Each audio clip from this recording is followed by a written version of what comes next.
E aí, gente, na aula de hoje a gente vai aprender sobre as pilhas comerciais e as baterias, certo? Quando a gente pensa, em pilhas, a gente está falando sempre aqui de processos eletroquímicos, que a gente conseguiu montar uma pilha com eletrodos diferentes, células voltaicas que geram energia. A gente não tem como não pensar nas pilhas comerciais que a gente usa nos dias a dia. Mas e aí, o que é uma bateria? Bem, a bateria é uma fonte de energia eletroquímica, portátil, fechada, que pode ser formada por uma ou mais células voltaicas. Então, a gente tem como primeiro exemplo a pilha comercial, a pilha comum, que a gente conhece, que tem 1,5 volt de tensão, e elas são usadas para gerar energia para o funcionamento de alguns dispositivos eletrônicos, principalmente de uso doméstico. Nesse caso, a gente tem células voltaicas únicas, certo? Outro caso diferente, quando a gente precisa de uma corrente maior, de tensões maiores, a gente consegue com células voltaicas múltiplas em uma única bateria. Isso mesmo, a bateria de carro. Então, essas baterias de carro são um exemplo, dessas baterias que geram uma tensão maior. Por exemplo, a bateria de carro gera 12 volts. E, gente, quando a gente tem células ou pilhas que são conectadas em série? Por exemplo, a gente precisa de uma corrente maior. E aí, como é que a gente faz para atingir? Bem, a gente tem esse exemplo aqui de uma lanterna que para funcionar precisa de 3 volts. Então, gente, como a gente já sabe, uma coisa bem do nosso cotidiano, a gente usa essas pilhas que estão dispostas em séries, elas são conectadas com o cátodo de uma ligada ao ânodo da outra. Então, a tensão produzida é nada mais nada menos do que a soma da DDP de cada uma dessas pilhas, Então, eu tenho duas pilhas de 1,5 volt que, quando estão conectadas em série, vão gerar uma corrente, uma voltagem de 3 volts. Então, é isso, gente. Por mais que sejam células voltaicas, que as reações químicas nesses dispositivos elas ocorrem espontaneamente, a gente tem que entender que pilha ou pilhas são diferentes de baterias, certo? Outro conceito importante que a gente tem que entender, que ocorre principalmente nesse tipo de dispositivo aqui, é a presença de um eletrólito. Mas qual a importância desse eletrólito? Gente, geralmente o eletrólito é um líquido que vai permitir o fluxo de elétrons. É por isso que a gente tinha aquelas soluções dentro das semicélulas, soluções aquosas que permitiam o fluxo de elétrons do cátodo para o ânodo.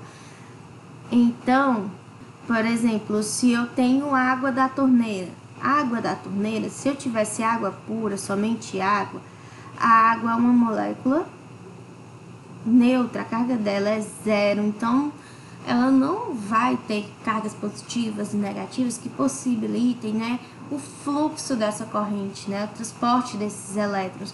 Mas se eu tenho água com sal, o que acontece? O sal, o NaCl em água, sofre dissociação formando um cátion e um ânion. Agora sim, a gente tem cargas positivas e cargas negativas para fazer o transporte dos elétrons.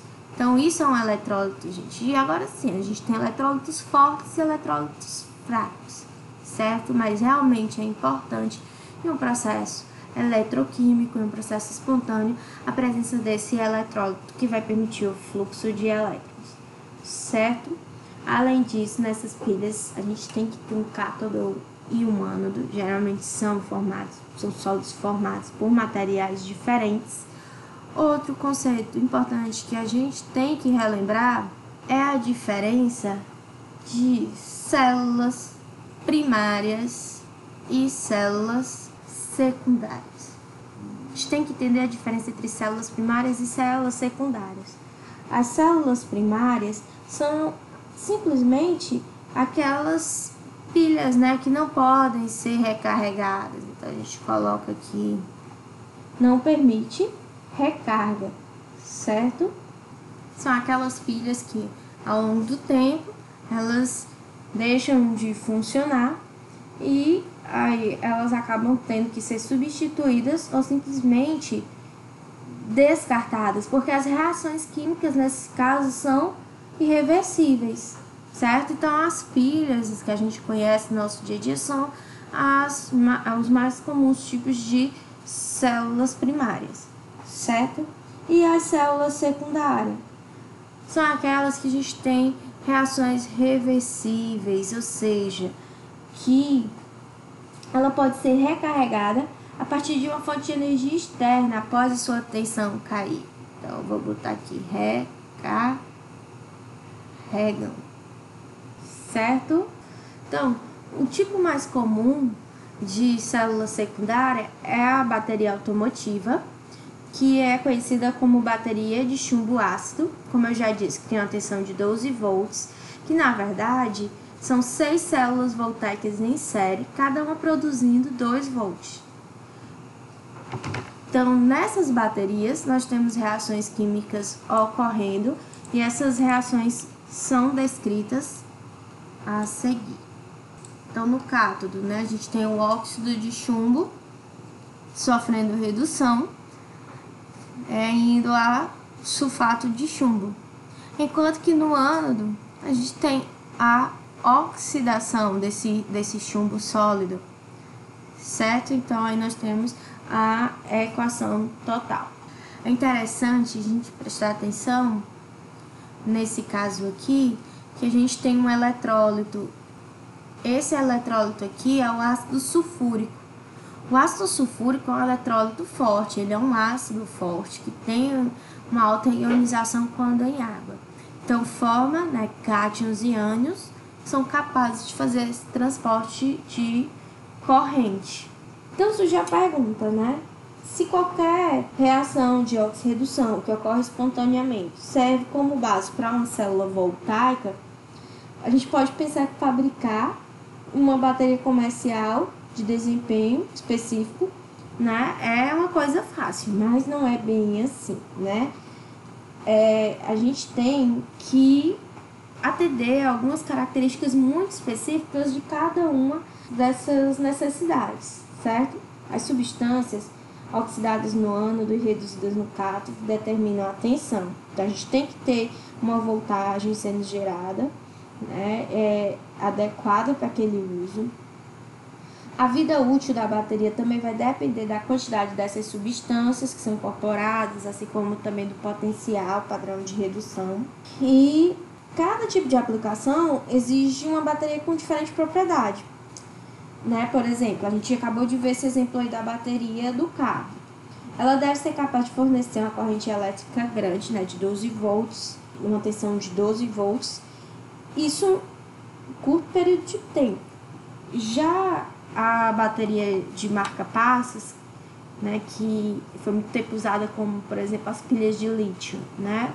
Elas têm que ser bem pequenas, elas devem ser muito pequenas e capazes de fornecer uma corrente reduzida, constante e por um longo período de tempo, né? Um exemplo é a bateria de lítio. Então, a bateria de lítio, como essa aqui da figura, elas são bastante leves, né? Também são dispositivos muito eficientes. Então, ela foi desenvolvida justamente para o objetivo de ser utilizada em marca-passos, pois ela tem uma boa durabilidade, a descarga dela é lenta e ela pode chegar até 10 anos sem descarregar, além de não soltar gases prejudiciais, né, no organismo da pessoa que está usando esse marca-passo. E elas podem ser fechadas hermeticamente. Então, é isso. Cada situação, a gente tem propriedades muito específicas, então tem que conhecer o material, tem que conhecer as reações químicas. Por exemplo, a gente tem essa aplicação muito específica que é para ser inserida dentro do corpo humano, né, dentro de um organismo vivo. Então, não pode liberar substâncias tóxicas né? Então, entender essas reações químicas, né, principalmente o pessoal da engenharia de produção, vai ajudar a desenvolver esses materiais cada vez mais avançados. A gente não pode falar de bateria e esquecer de falar das baterias de íon lítio, né? A maioria dos aparelhos eletrônicos portáteis tem esse tipo de bateria, certo? E elas são baterias recarregáveis. Então, o que torna essas baterias tão especiais? Como o íon lítio é um elemento muito leve, a bateria íon lítio atinge uma maior densidade específica de energia, e essa quantidade de energia é armazenada por unidade de massa do que as de níquel. Então, antigamente a gente tinha as baterias de níquel, que eram bastante utilizadas, e aí surgiu, né, essas baterias de íon lítio, que rendeu até o prêmio Nobel. Então é isso, gente. Quando a gente fala de pilhas e baterias, a gente está falando de um mercado que está sempre se atualizando, um mercado que está sempre lançando materiais novos, dispositivos novos. A gente não pode deixar de falar do automóvel elétrico, que cada vez mais é uma realidade, né? Então, entender desses processos vai ajudar a gente nesse desenvolvimento de novos materiais, de novos dispositivos. E, como eu já disse, entender os conceitos e subconceitos de uma pilha vai ajudar a gente a entender o processo de corrosão, como ele ocorre e como eu posso prevenir ou retardar o processo corrosivo. Então é isso aí, vamos lá.